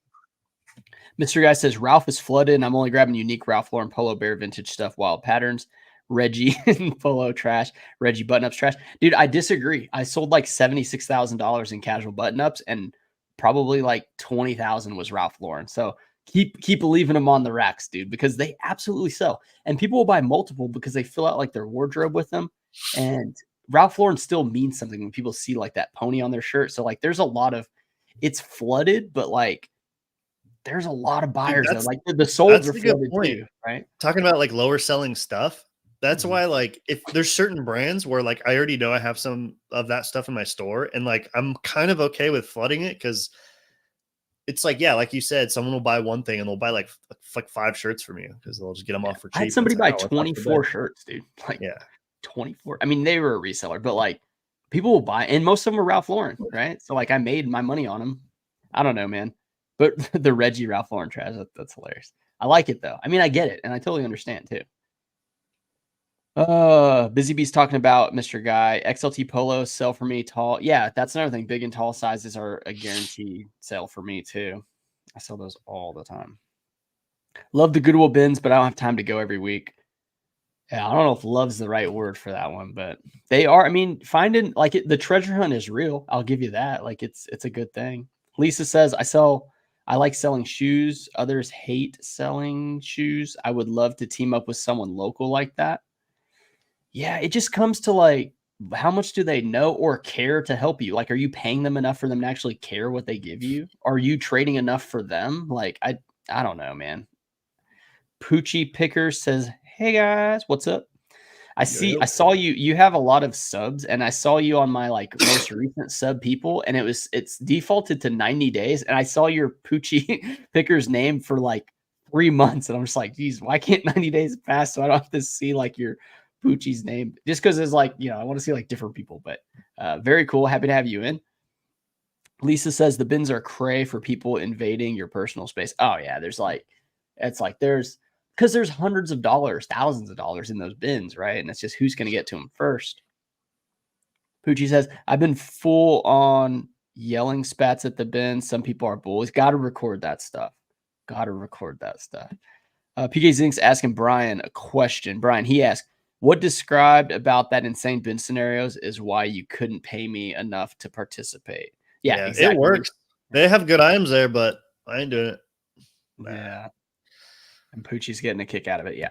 Dude, wild world of thrifting. Now, the garage sale deal, right? Who goes to garage sales in the chat? Like, I'm going to start going this year. Last year, I probably didn't go, but maybe a handful, like if I drove by one and I was doing something and I'd be like, all right, I got to stop to check it out. But I didn't make the list. I used to make the list every Friday night or Thursday night or Wednesday and start planning it out. And then I would plan it like a big circle, whatever's closest or whichever one I thought was the best. And really, for me, it's like one of two things. One, if you find the inexperienced person that hosts the garage sale, those can be gold mines. If you find the ones that have the best photos on Facebook and like everyone else saw that, like it probably got 1,000 views. So like, that one's going to be the one where if it opens at 7, there's people there at 5:30. And as soon as a little sliver of sun comes, they're going to knock on that door, be like, hey, can I help you set this table up? Oh, let me get those video games. Like, the other thing about it, though, which I've talked about in a YouTube people video, post fake ones, dude. Fake ones to throw other resellers off. I've gone to those where resellers, when they know there's a good sale, they'll purposely post like a fake one that looks better, and so cross down. I've been to those, dude. Where I go and there's nothing there. I went to it one time, dude. It's crazy. So one tip is I called those people. I'd say, hey, I buy a lot of this. Can I come check it out? And there's been some that I've gone to. Now it's a little weird situation because you're going to somebody's house and stuff, but that stuff works. Like I know Hustle at Home Mom was one of the first people I heard of on YouTube talk about it. And I was kind of like, dang it. Like, don't tell people like that's a good strategy. But yeah, it's a thing. Poochie says, I record the fights. They're on my channel. Oh God. I'm telling you, that's good content. People love that stuff. Love the video, but have to go list some clothing. Yeah, dude, just listen to the video later or something, man. Appreciate you participating in the chat, Roland, and hope your store goes well. Lisa says, what's the name of the YouTube couple you were talking about? There's a Hustling Hooks. Hustling Hooks. Now, they have a digital product that they sell. I think it's called Flipped or something. I'm not really sure what it is. Are they still making content? Or are they done? I think his wife is still reselling part-time. And then I don't know if they're putting a lot of content out. I see him on Instagram a lot. I don't really watch the YouTube stuff. But yeah, they're a pretty fun couple. I mean, they seem like nice people. But he created like a digital product that did, I'm sure it's doing pretty well. I mean, he had thousands of subs and stuff. So yeah, it's like reseller focused though, whatever that is. But cool, man. So anything else, dude? Are we gonna, let me see. We've got 38 people watching, 27 likes. So that's good. And yeah, it looks like a lot of people have been in here. We didn't really have any other topics. We were just talking about scalability. We kind of talked about that. Maybe should I hire help to resell on eBay? Yeah, I think, okay, so I guess to answer the question. For hours, not on stream. We should be able to come up with something. Do what? I said we talk for hours, not on stream, so we should be able to. No, yeah, that's true. That's true. I'm just kind of thinking of like, where's this going? Because I mean, dude, it's super nice here in Texas. It's like 72 degrees. But to answer the question, should you hire help? I think if you have everything dialed in and you're like, look, I've taken photos like thousands of times. Like I know exactly what to do, what to look for. I think you should give it a shot. And then I also think you need to understand, like, you can hire somebody to work 4 hours a week. Like there's somebody out there that just wants something to do and that can fill their time. And then maybe it can turn into something more.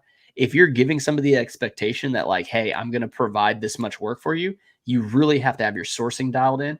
You have to have enough stuff for them to do. Because even me, there are times where like, if I missed a sourcing day because my son was sick and I couldn't go on my trip or whatever, and then Randy comes in and I'm like, she already knocked the clothes out. Like she works 12 hours a week and she can knock out like hundreds of clothes. So maybe you got to have another thing to do for them, or you have to cut their hours. But if you cut somebody's hours, like they're not going to come. So I always try to have something for Randy to do, whether that's like condensing down the inventory. Sometimes I'll have her ship the items or I'm in the room doing something else in case she has a question. But yeah, she knows how to ship items for me. And yeah, I think it's definitely worth it if you have things dialed in. If you don't know what you're doing, do not try to hire somebody to explain to them you don't know what to do. Like, because it's a very different thing to manage somebody if you've never done it, you know. And I had never done it till this type of situation, but yeah, it's a lot harder than people make it out to be, because the other thing is like someone who works for you is never going to care about your business as much as you.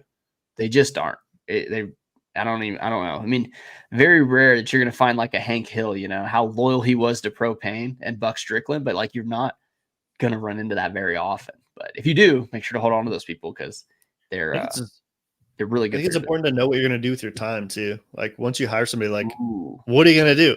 Like, that's a good one. Like for us, we don't really want to scale this into like, you know, $1 million reselling business. So what are we going to do? We're going to resell more. We're going to go find more items, like maybe, or we work on other things, work on other businesses.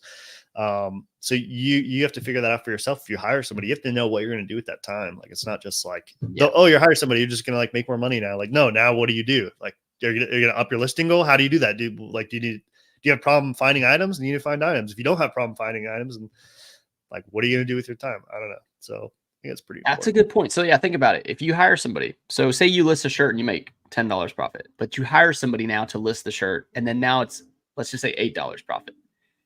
So are you going to try to make back the $2 for that bit of time, or are you going to like find more items for them to do? But I think the best thing would be to build something else. Like reselling is always going to exist for sure. It's definitely getting harder. If you guys just got into reselling, like, and you think it's hard, Getting like, harder, well, man. That's true. It's definitely harder. It used to be a lot easier. Now there's a lot more information out there. People can really scale up fast on like how to do this very quickly. A great example, I don't even know why I just thought of this, but it makes perfect sense. If you guys ever play the game Fortnite, that's like the shooting game with whatever, it's like super viral. There's Ninja, he's got the blue hair, he's like video game player. When he first started Fortnite, he was the best. Nobody could beat him. He was winning all the time. Well, then Fortnite released this one thing where you could go and practice in the game. You didn't have to go live. You could practice your building is what they do in it. And what happened was a bunch of 10-year-olds, 12-year-olds, 14-year-olds that don't go to school, don't have work, they just played all the time. And then when they got into these live games with these people who are the pros from like years past, they were getting demolished by these younger people coming in because they had so much ability. Now, reselling in YouTube, it's the same way. When reselling started, the first person I saw was Cincinnati Picker. There was probably like maybe 5 YouTubers that were between like 50,000 and 100,000 subscribers, maybe even less. I don't know. Well, there's probably about that amount. Now there's a lot more, and there's a lot more data out there. There's groups out there you can join from the best resellers, and people are advancing very quickly at how to sell everything on eBay. So what that means is the people who used to be really good at it are losing like their share of the wealth because they're going to a thrift store where people are like, oh, I'm only picking up 3XLT Ralph Lauren button ups, not the common stuff. Or like it's a huge thing that I think people are kind of not thinking about because it's kind of crappy to think about, but you cannot like turn a blind eye to the reality of the situation. And people always like to say there's plenty out there for everyone. I disagree. Like there's probably only a couple really good items coming to the store that day. Like, I mean, talking like multi-$100 items. And if you're not at that rack when it comes out, there will be a reseller there that's going to grab it.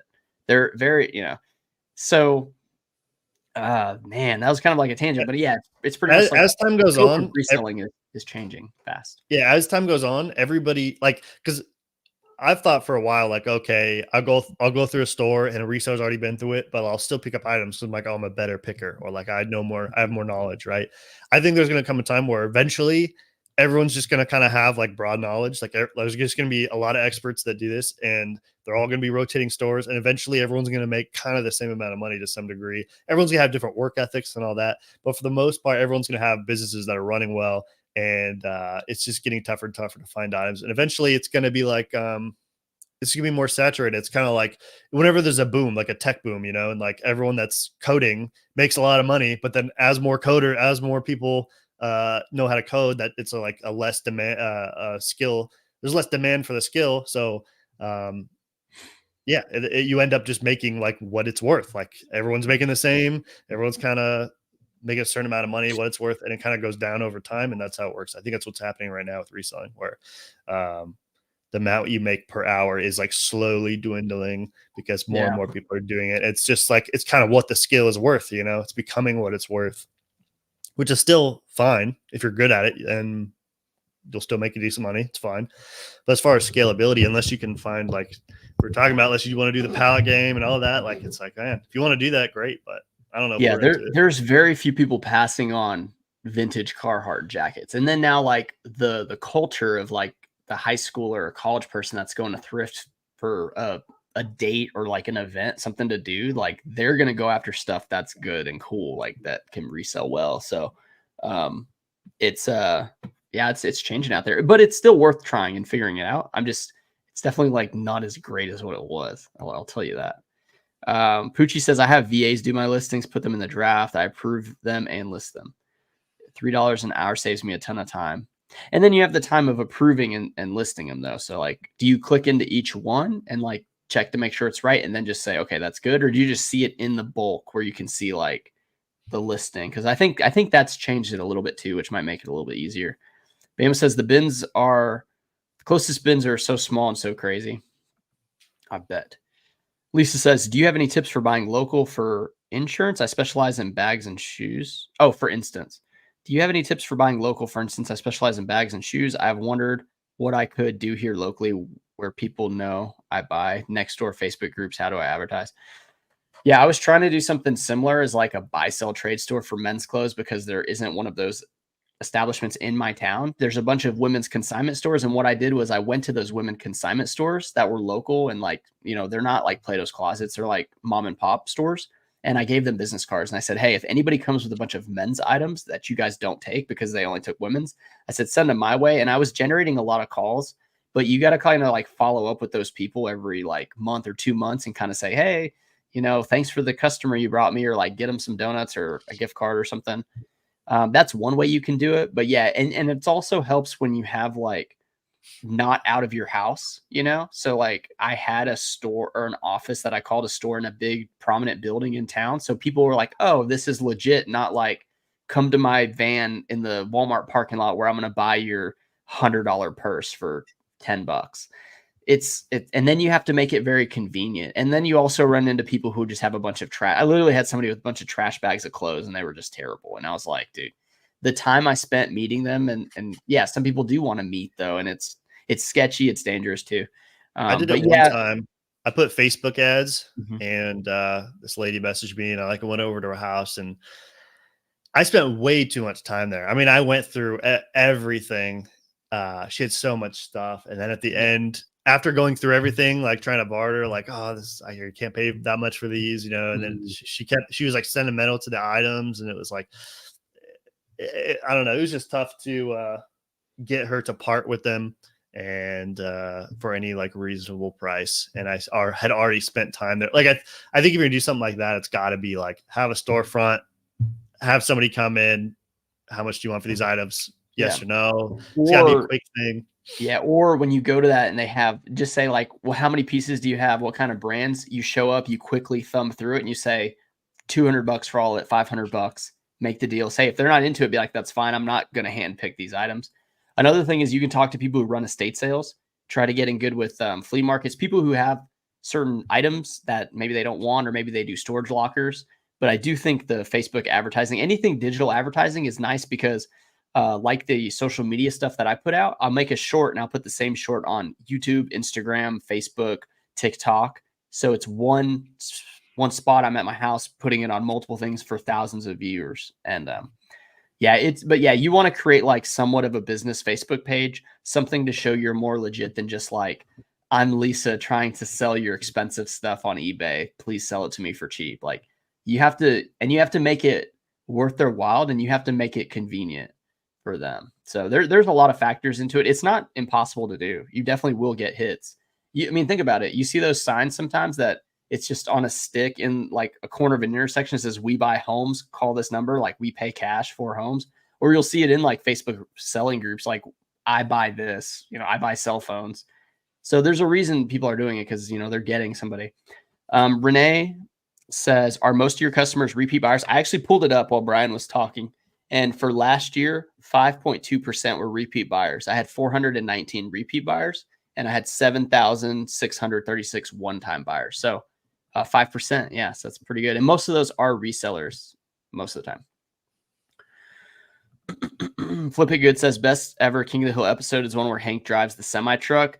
Hank let us out. Do you remember that one? Yeah, I remember, because they drove it down the icy hill backwards, and they had to use the guys as like turn signals. And then they kept trying to sit with the truckers in the diners at the gas station or whatever. And the truckers didn't respect them until they heard that they went on that journey backwards. But I will challenge you. That one is good. But I think the one where Bobby says, stop, that's my purse, and he gets into women's self-defense instead of boxing, that one, and he starts kicking people in the nads, that one's the best King of the Hill episode. Hey, dude, I love King of the Hill. It's funny, my wife was she was in a MLM, multi-level marketing, with 21, those bags and stuff, and she didn't realize it was an MLM, and I tried to explain it to her, but she didn't understand it. Then we watched the episode where luckily we watched it, and she was in it for like 2 months, I think. Peggy Hill, she got into a multi-level marketing, and then I told Steph, I said, this is what you're in. This is it. This is just on a cartoon. But there's a lot of life lessons in those shows. But yeah, she realized it and kind of like was embarrassed, but I get it. I mean, she got a lot of free, like cheap stuff. I wouldn't call it free stuff, a lot of cheap stuff that we still use today. So Mr. Guy says, I never get discouraged about more people reselling. I literally follow behind a reseller and grab the stuff they don't know. And thanks for passing on the cashmere. I'll take it. Yeah, Mr. Guy, don't follow me, dude. You're not going to find nothing behind me. I can tell you that.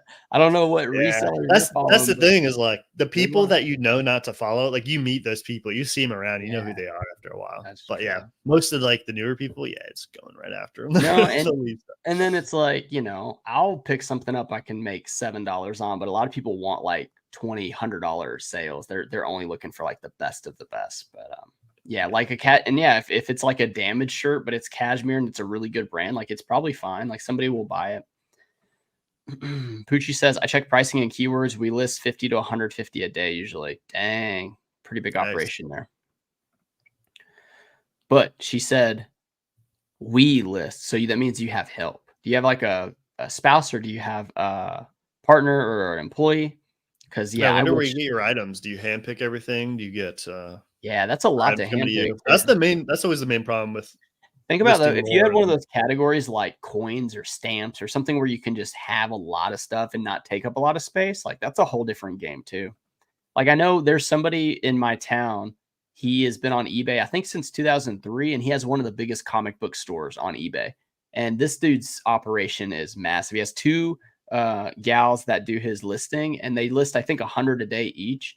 And it's just like comics, and it's all filed like really nice. And he has cards and stuff too, I think. It's really impressive that they have it so dialed in, and it's pretty cool. Lisa says, the saving grace is brands fizzle out and new ones emerge. Those who are up on the new brands no one knows about is on an edge. Yeah, that's a really good point. Like Untuck, it's a great example. I think when I first heard about it, it was like a $40 to $50 shirt, and now it's like a $15 to $25 shirt. But yeah, that's a really good point. Bama says, I may have missed this, but what's your opinion on listing vintage items on Depop? Is the average sale price higher than eBay? I've never listed on Depop. I've never even seen the site, actually. Brian, what do you think? Sorry, I was reading a different guy's message. Let's focus on Bama Jaybird Resell's message. That's the one I got popped up on the screen, Brian. Yeah, sorry. Yeah, I mean, if you want, I just think eBay's fine. I don't know. If you're like into that, you want to do it, and it's fun for you, then sure, you might be able to get some more money for it. For me, I'm just gonna throw it up on eBay. It's just faster. Yeah, That's what I'm I'll tell you using. this, Jaybird. Whenever I think it was 2 or 3, I think it was 3 years ago, Dallas Cowboys were playing the Bears, and the Bears beat them. And that night I was looking, like during the game, I was looking for a vintage satin, one of the starter pro line like Snap bomber jackets. And I'm telling you, I was looking on all platforms, like Poshmark, Mercari, eBay, like anywhere that had it on the internet. I was looking for like the best, coolest one for the best price. So I think if you have something truly rare and vintage, I don't think it matters what platform, because the buyer for that is going to be sourcing everywhere. They're not just going to go to Depop for like that item. So Depop does sound a little cooler than eBay. I mean, It's like, okay, how much more? Like you might be able to get a little bit more, but is it really worth your time checking multiple platforms, doing the whole thing? If you can. I think they have a better return policy. Don't they have no returns or something?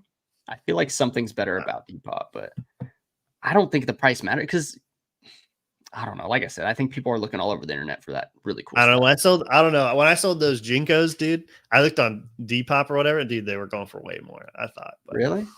I don't know. I think like The other specialty, thing, like, the whole arbitrage from different platforms, right? I know a lot of people source on eBay and Mercari. And I mean, a lot of it is like some of the women sellers too that know like dresses and just know stuff a lot better than the people listing them. And then they start sniping stuff out like that. Let's see. Droopy says, I have to vote for old Rusty Shackleford. Oh, God, dude. Yeah. King of the Hill quotes. Flippy Good says, that's my second favorite episode. I repeat that phrase all the time. It's so funny. Yeah, he's talking about the Bobby one. Jay Scott, is anyone here having more returns than normal? I've had more returns the past 2 weeks than the entire 2 years prior, and I'm doing the same thing. Very frustrating. Interesting, man. Honestly, I don't pay attention to them, because they don't bum me out, but it's like, why am I going to waste my time? The only thing I pay attention to is when it's actually at my PO box, since I don't have it come to the house. As soon as it shows received, whether I look at it or not, I look to see what type of return they did, and then I give them the refund if it's like, well, I pretty much have to give them the refund if it's returned. But yeah, I mean, that's pretty much it. Or no, I'll say this, like, say I made like a big mistake, I'll send them the shipping back. But say they just didn't want it, then I only send them the price of the item back. I don't send them the shipping back. So it saves me the $8.99. But no difference for me. Honestly, just don't look. I mean, let me see. I got this pulled up for last year's, the data, but I don't really even know how to look at the data very well. There's just a bunch of numbers here. It doesn't say like the returns. Anyway, yeah, I don't know, man. Sorry to hear that, though. Maybe, I don't know. I don't know what to say for that. What are your items, man? Is it clothing? That stinks. Bama says, some of my best bulk buys have come from Facebook. Very nice, man. Yeah, that's cool. I look on Facebook and I can't find it. Like it's just a bunch of reseller stuff on there, and it always gets snagged quickly. I don't know. It just doesn't seem worth my time to look on it, but I guess it just depends on the town you live in. But I think I told you this story, Brian, but I bought I had this deal. Okay, so I'll tell you the story first. I had this deal where it was 4:00 on a Sunday, and somebody posted free like stuff, like garage sale leftovers, what they called it. And they had this broken treadmill. They had like some glass vases or something, just a bunch of junk. But then I saw one Guitar Hero controller, and I knew it was a $40 controller. And this is when I still had my white truck, some of those YouTube videos. So, and I actually recorded some of this whenever I got it back to my house. I got a bunch of stuff, man. It was like giant boxes full of video games, like GameCubes and a couple $1,000 worth of stuff. Well, then I decided I was playing some of the GameCube games, but they had the purple one, like the original color. And I was like, I want a black one. So I went on Facebook Marketplace and I bought a black one from this woman in Ohio. And then we still have it. She messaged me on Facebook 2 years later, and she goes, hey, I sold my son's GameCube and he wants it back. Is there any way you can just return it? I was like, dude, no. Oh my God. I was so like weirded out that they still had the message on Facebook right there, that you can look it up. It's that data saved or whatever. Like if you did that on eBay, it'd be way more complicated to do on eBay to find like an old buyer. It'd be way harder. But yeah, she asked for it back, and I don't know if I responded, but I was just kind of like, no, I think I said I gave it as a gift to my wife or something, and she don't want to give it back. Usually when I'm in like pressure situations by grownups and adults, I put my wife in the line of fire. I'm just Like if say I return something to a store like a Lowe's or Home Depot, I'm like, yeah, my wife just she said this ain't gonna work, and they're like, okay. I don't know if anybody else does that, but it's I kind get of that like sometimes. they're My like wife a hates it when I bulletproof do. vest. And then like, yeah, say they want to talk to her, good luck, dude. She's gonna fire whoever up for whatever reason. But yeah, pretty good. Droopy says, missed most of the stream, but feel the pain of resellers. Just got home from Goodwill, found a couple good things, but got tired of 3 people that were waiting at the door for new racks to come out. Yeah, I man. know. I've seen them where they buy them pizza, they buy them donuts, they buddy up with them. And we only have one Goodwill in my town and one like Faith Mission store or 2. Like, yeah, one big Faith Mission store and then like a smaller one. And I'm telling you, these people are like, they'll go there 4 or 5 times a day. Like that's their whole Saturday, just going to Goodwill every hour or 2. So yeah, it's tough, man. Been on eBay since 2001. So it's been 20 years. Just have to stay ahead of the game around here. Certainly harder to find stuff. Yeah, so you gotta be a little more creative with how you source. I think there's with technology though, it has gotten it's gotten easier to do certain things for sure. It's all about the new racks, man. Like those people waiting for them. That's Yeah. what it is, dude. Just I wait know. for the See, new racks. Grab the new stuff. we have there's big flea markets in Dallas and stuff, and there's sellers there that source from thrift stores. Hey, super chat. They're there all the time. Jesus or Jesus Diaz gives a $5 super chat. Did you want to add a message there? Sometimes the super chats come in and you don't get to add a message, but go ahead and add a message or a question, man. But we really appreciate it. I don't think I'm going to split this with Brian though. I think I'm just going to pocket the cash. I don't think unless he says that's for Brian, then I'll be like, all right, I guess. Nah, but yeah, really appreciate the super chat. It means a lot, man. I remember the first time I got one, I almost cried. One single tear came down my eye because I couldn't believe where I had come. And I think this is something I can speak on. Like, initially when I started YouTube in 2020, I did it because everybody was doing it. I wanted to be, Cincinnati Picker, or like all these people. I wanted to like record my journey, my reselling journey. And then I realized I just wasn't good at reselling. I wasn't good at YouTube. I wasn't good at anything. So I was like, well, let's get really good at making the money. Right. I made the money. And then I was like, I started a video game channel, and then I did that for 1 month, and it was taking 45 minutes to play the game online. And then it took another like hour and a half to edit, but I was getting some views and some subscribers, and I was like, all right, this is cool. And then my buddy, I was about to delete this channel. I had 373 subscribers. I was about to delete it and start over to do the video game, just the video game channel. But I was like, why? He's like, why are you just going to delete it? Just make some videos. And I was like, all right. And I guess what I'm getting at is like, like whenever you have the time to do something, like try to do it well and just talk about what you're doing, because whether or not you make money on social media or you have plans on creating other businesses, you're documenting like your life. So then people can look back and see like what you are as a person. They'll see all your Facebook posts, they'll see all your Instagram stuff and your YouTube channel or whatever. So I think it's good for people to do that, because if I wasn't doing this, I'd just be playing Fortnite or like doing something totally useless, not building anything. And dude, I'm excited about YouTube, man. Do what? YouTube's been fun. Excited about YouTube. Getting better yeah, at dude, it. I'm excited to see. Like, I like copying some of the stuff you put out on your videos. Like, I like you have some creative aspects that I really enjoy, man. Thanks, dude. Yeah, appreciate it. I just wanted to round out the $5 because it got me thinking. Like, it gets me like pretty like heartfelt of just like it's really nice to see how many people care, like how many people comment, how many people are like, dude, you help me make money. I really appreciate it, because before this, you don't think you're anything, right? Like, and then you start getting all this attention, and then you're like, wow, like I am making a difference. But ultimately, to me, it's like building kind of like a legacy for your family, your sons and daughters or friends and family, whoever is coming after you. You're setting the foundation for them. And that's what I'm trying to do here. So thanks again, man. And yeah, he said right there, he said, hi, Taylor. So that's definitely $5 for me. And then he says, I'm getting into clothing reselling, but question, do you need to wash clothes before listing? Technically, by eBay standards, yes, but I don't think any of the big sellers do either. I know they may say they do. I don't believe that they wash every single piece. To me, it's like a smell check, or just like looking at it, right? Like it looks like it needs to be washed, wash it. If you wouldn't put it on yourself, you should wash it. That's kind of how you Yeah. could go about it. But Yeah, if I technically, get any sort of smell or anything, I get any whiff of anything going, it's being washed. yeah. Yeah. And technically you have to do it. Like I do want to say that. But eBay technically says you can't sell items with stains. So if you have an item with a stain, you can't sell that. But people do. So that's why I think it's kind of a gray area. But Well, it's also like it could be washed, even though you didn't wash it. The person you got it from could have washed it. So it's true. technically And then okay, here's the other thing. Say you wash it when you get it from the thrift store and it sits in storage for a year. Like, is it still clean? I don't know.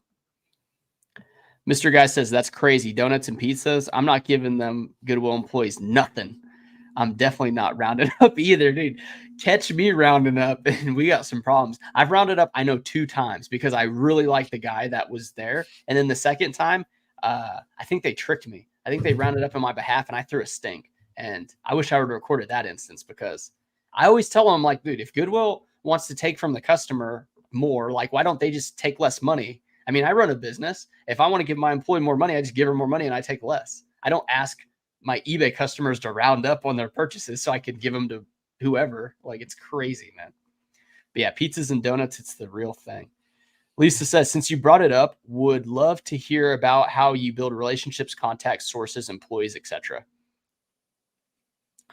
Brian? like, who is she talking about? Build up really. Probably us. Yeah, so okay. I'm on Like, social media, so a lot of people see my shorts, and then sometimes they'll say, hey, do you want to buy the stuff that I have? Now, a lot of it is people that are getting out of reselling because they bought a bunch of stuff that doesn't sell, or they don't want to get it. They don't want to do it anymore. They overbought. They want to like dig themselves out of a hole. So putting yourself on social media, like trying to be an authority of like what you are so that people see, oh, maybe they have a few $100 to spend on my stuff. As far as like sources, I think it's important to understand where the clothes are going. So flea markets, talking to the big vendors there, asking them, which you need to kind of be friends with these people rather than just saying like, hey, where do you get all your good stuff to sell? I want to do it too. Nobody's going to be like, yeah, dude, this is my plug for good stuff. Like they're going to be like, dude, F off, like get out of here, dude.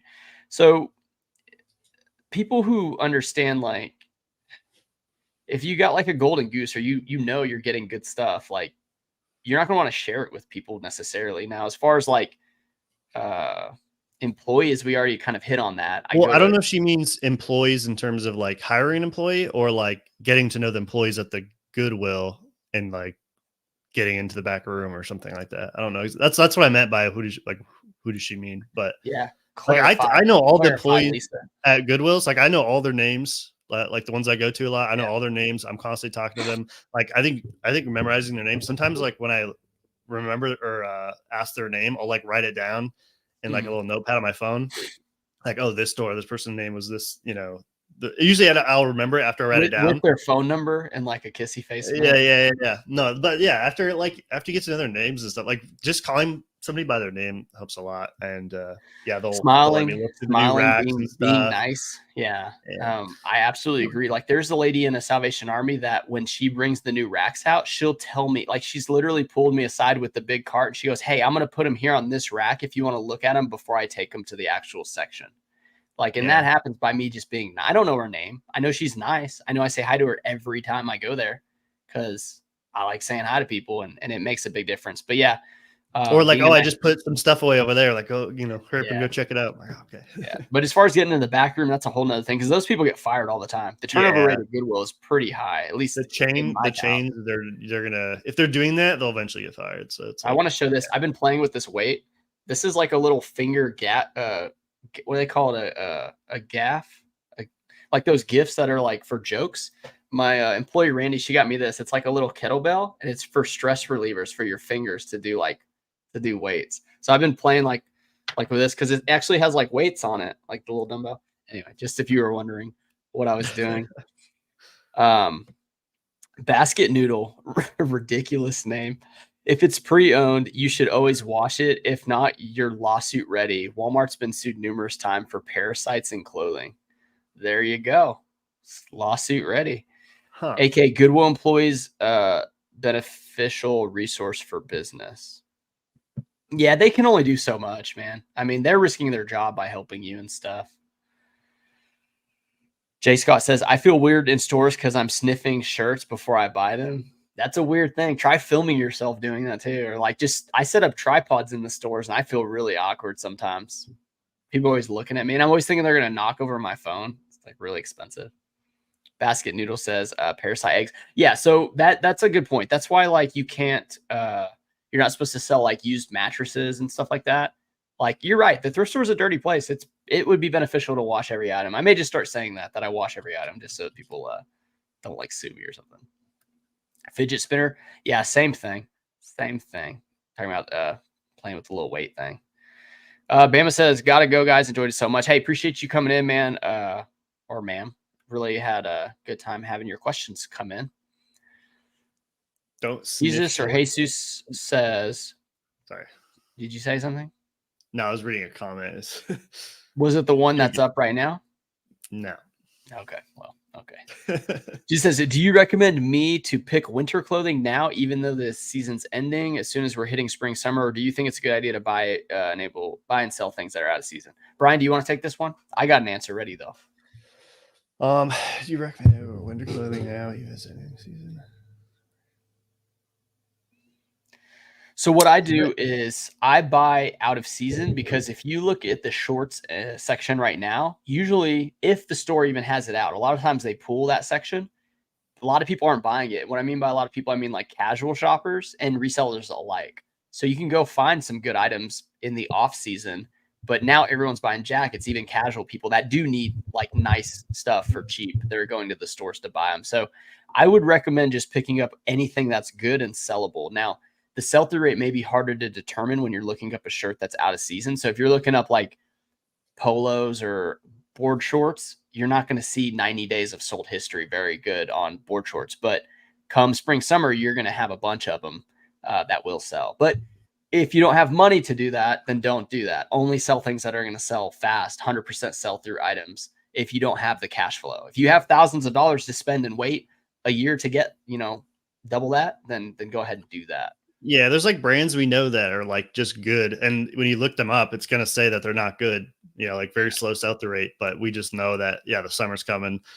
In a few months, they're going to be good. So we pick them up. So it just takes years of like practice and looking up stuff.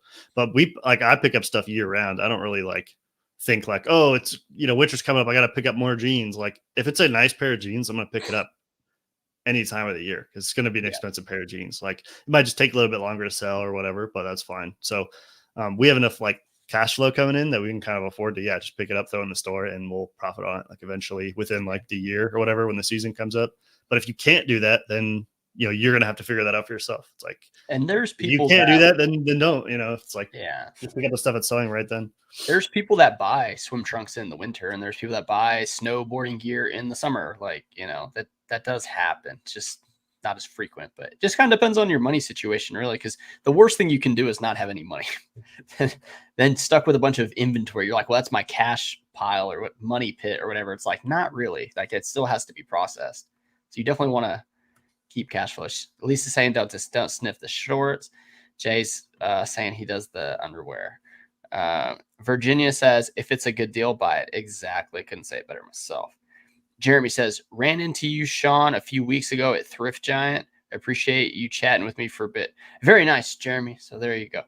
See, we were talking to Lisa about like how to get your name out there and stuff. Like just tell people what you do, be honest about, what you're doing and people will hopefully jump on board and watch or hang out or give you deals. Maybe they'll give you like, I've had plenty of people tell me like somebody the other day told me about a brand I've never heard of. They're just like, yeah, I've never heard of this. I thought I'd let you know. And I was like, wow, thank you. Like, that's cool. Nate from We Are Family says, hey, mate, don't hire anyone. It changes everything. I disagree, man. I think like my employee loves working for me because she can take her shoes off and work. She can listen to metal music when she works. She likes it a lot better than her regular job. It's just, without her, I wouldn't be able to do as much content at all. Like it wouldn't have happened. So I make more money from content than I pay her, so I don't know. I think it's a good trade-off. Like, yeah, I think it's a good trade-off. It can be tough if you're like, if you have to get an employee and get space for that employee, like if you have to get overhead, like buy overhead, to have a space for them to work, that can be tough. But if they can work out of your house, it's not bad. Yeah, tough to hire though. I mean, hiring a woman to work out of the house, like my wife was like, "Wait a minute, like, are we sure about this?" And I was like, "You can beat her and stuff, but that's a thing too. There's got to be a comfort level." Like, I was thinking about hiring Randy somebody. Do what? And my dad's retiring soon. He was like, I don't know what I'm gonna do after. He's like, dude, I could just like help you with your business, work with you. I'm like, dang, maybe I don't hire somebody now and I just wait for him to retire and like help with the business, man. Dude, make him fill out a resume. Say, I just need your resume. Skills. Just let me know. And then like make a video about it. Be like, I think it'd be funny. But yeah, I don't know. When it says don't hire anyone, it does change though. Cause then you are responsible for somebody. You have to make sure they have work. Oh, my wife's calling. She's gonna want us to get off. We're almost at the 2-hour mark. We're at 10 minutes away. So she probably wants to do something. Yeah, figure out what's going on. Man. Just get out. Well, let's knock out the rest of these. But yeah, I think hiring somebody can be super beneficial though. But it is a bit of a challenge, you know. Virginia says everyone is also traveling. I sold swimsuits during the winter. For sure. There's people that leave the cold to go to the warm and leave the warm to go to the mountains. Happens all the time. Do you use a credit card to benefit from rewards? If so, which one do you use? Yeah, absolutely. My wallet here. It's the but see, I have a business, so I can get business credit cards, which yield more. And you get 3% on office supplies, which is like shipping labels. It's the Chase Preferred, I think, is the one I use. But yeah, you definitely want to use one that'll get at least 1.5% cash back. I know the double cash, I think, gets 2% cash back. I don't really want to get into too much of that, but yeah, there's a lot of good credit cards. Do not let eBay take it out of your income stuff. Like use a credit card to build the points because I think on shipping labels alone, I made almost $1,500 last year. So yeah, something like that. It was a lot. Yeah, same. I use a credit card. Nate says, already forgotten who I am. Geez. Oh, my bad, Nate. I'm sorry, dude. I didn't know this was your YouTube. My bad. Yeah, dude. I see a lot of people. I talk to a lot of people, man. I get confused. And I haven't done a live in a long time. So you got to like chill out with that, man. Like, sorry. Mr. Guy says, the way I think of out of season stuff is just because it's cold where you are doesn't mean it's not 80 degrees somewhere else. Find a good deal on swim trunks. Grab them. I agree, man. Well, let's go ahead and round it out. Brian, if you want, I think I still have this saved. If you guys want to follow Brian on YouTube, there is his I'll put it up here. There is Brian Running on Instagram, Facebook, YouTube. Yeah, clothing seller, just like myself. If you guys have questions that for me that I've either already made a video or answered, ask Brian too. He may have a different perspective on it than I did. And he's in Arizona and I'm in Texas. So completely different areas there. But yeah, hope you guys enjoyed the live. And we're gonna, I think Super Bowl is next week, maybe. So I'm definitely not gonna go live that weekend. I doubt I'll even go Saturday. It just depends. And after the football season, though, I'm gonna try to do weekly lives, and I may bring people on like Brian, or just run it myself doing the clothes and the shipping. So appreciate everyone that came in. 43 people currently, so I really appreciate it. And I'll see you guys in the next one. Hopefully, have a video out this week too. Stay tuned. I'll see you guys. Bye. Bye, guys.